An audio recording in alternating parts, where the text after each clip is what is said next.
If you spend a lot of time exploring the wilderness, you're bound to eventually witness something incredible. That's exactly what happened to a municipal county member of Ida, Sweden, recently while he was out filming the gorgeous Swedish forests. Hans Nilsson loved spending time in nature.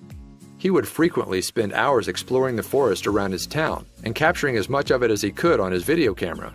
He would often see moose on his travels, and he had gathered tons of great footage of these massive creatures over the years. However, nothing prepared Hans for what he was about to see on one particular afternoon. While out exploring, Hans came upon a scenic stream that ran through the hills. He decided to hang around and film the rippling water. And that's when he saw something that made his jaw hit the floor. It was a completely white moose.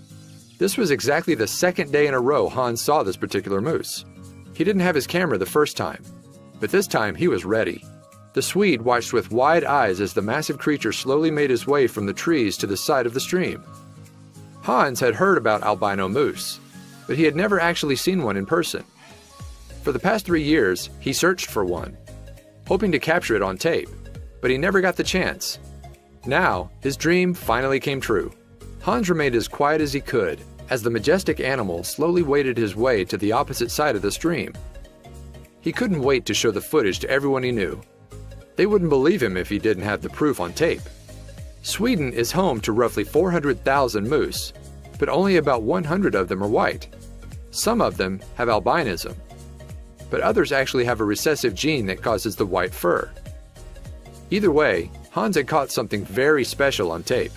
Once the moose finally arrived to the other side of the stream, he slowly climbed out and shook off the water.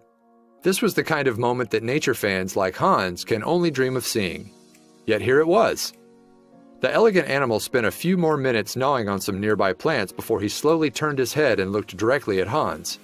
Then, he quietly wandered off into the distance, while Hans stood in utter disbelief.